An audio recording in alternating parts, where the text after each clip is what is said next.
امام بخاری نے اپنی کتاب الصحیح البخاری میں حضرت ابو ہریرہ رضی اللہ تعالی عنہ سے مروی ایک روایت نقل کی ہے، جس میں رسول اللہ صلی اللہ علیہ وسلم نے ارشاد فرمایا کہ قیامت اس وقت تک نہیں آئے گی جب تک علم کو اٹھا نہیں لیا جاتا۔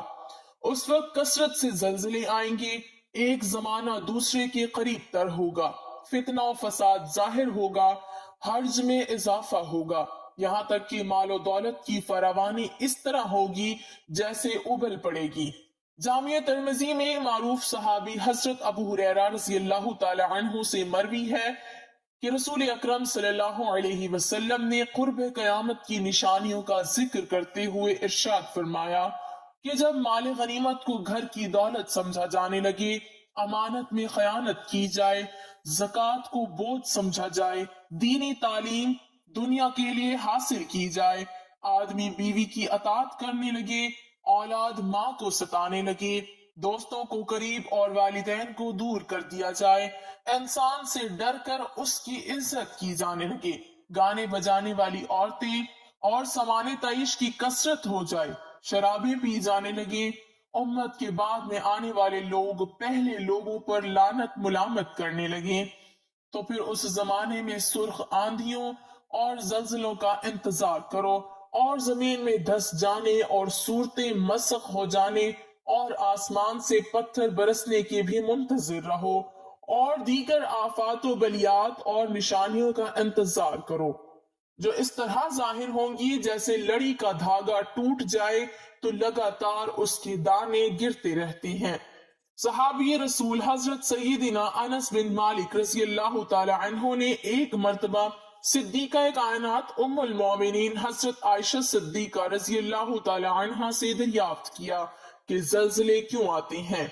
ام المومنین نے فرمایا، جب لوگ زنا کو حلال کر لیں، شراب پینے لگیں اور گانے بجانے کے مشہد علاقوں کو اپنا لیں، تو پھر اللہ کی غیرت جوش میں آتی ہے اور زمین کو حکم ہوتا ہے کہ زلزلہ برپا کر دے۔ اگر اس علاقے کے لوگ توبہ استغفار کر لیں اور اپنی بدعمالیوں سے باز آ جائیں تو ان کے حق میں بہتر ہے، ورنہ ان کے لیے ہلاکت ہے۔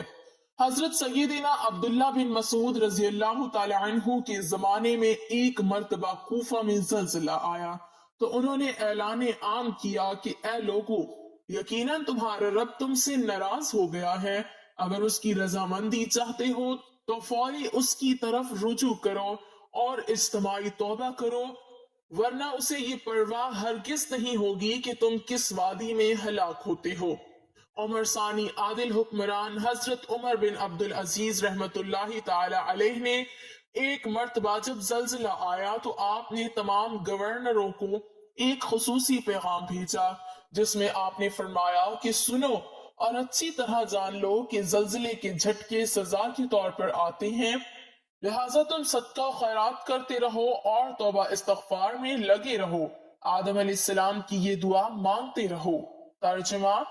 دونوں نے عرض کیا، اے ہمارے رب،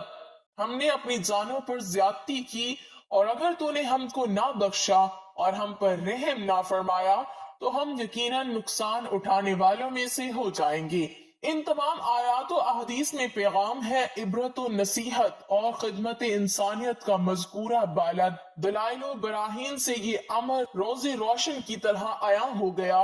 کہ زلزلے اور قدرتی آفات محض عذاب الہی ہی نہیں بلکہ اللہ کے نیک و پارسا بندوں پر آزمائش بھی ہے، لہٰذا اس کے مصائب و علم سے بچنے کے لیے ہم کو بحیثیت قوم سابقہ قوموں کے واقعات سے عبرت حاصل کرنی چاہیے اور ان قرآنی واقعات کا مطالعہ کرنا چاہیے جو ان نافرمان قوموں پر غضب الہی کے نزول کا سبب بنے، اور جہاں بھی یہ قہر خداوندی برپا ہوتا ہے تو اللہ تعالیٰ کی طرف رجوع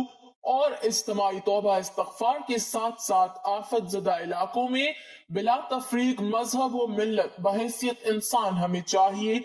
کہ ان بے یار و مددگار سستے انسانوں پر مصیبت و آزمائش کے ان پر کٹھن لمحات میں اپنی رفاہی و فلاحی خدمات بڑھ چڑھ کر پیش کریں۔ ناظرین، آئیے اللہ تعالیٰ کی نافرمانی سے بچنے کا عہد کریں اور اس کی بتائے ہوئے راستوں پر چلنے کی کوشش کریں۔ اس بحث سے بالاتر ہو کر کہ نماز کے لیے ہاتھ ناف سے نیچے باندھیں یا اوپر، اللہ ہمیں اپنے غضب اور قہر سے محفوظ فرما کر ہمیں اپنی پناہ میں رکھے، ہمیں ان لوگوں کے راستے پر چلائے جن پر اللہ کا انعام ہوا، نہ کہ ان لوگوں کے راستے پر جن پر اللہ کا غضب نازل ہوا۔ آمین یا رب العالمین۔ کمنٹ باکس میں ایک بار آمین ضرور ٹائپ کریں۔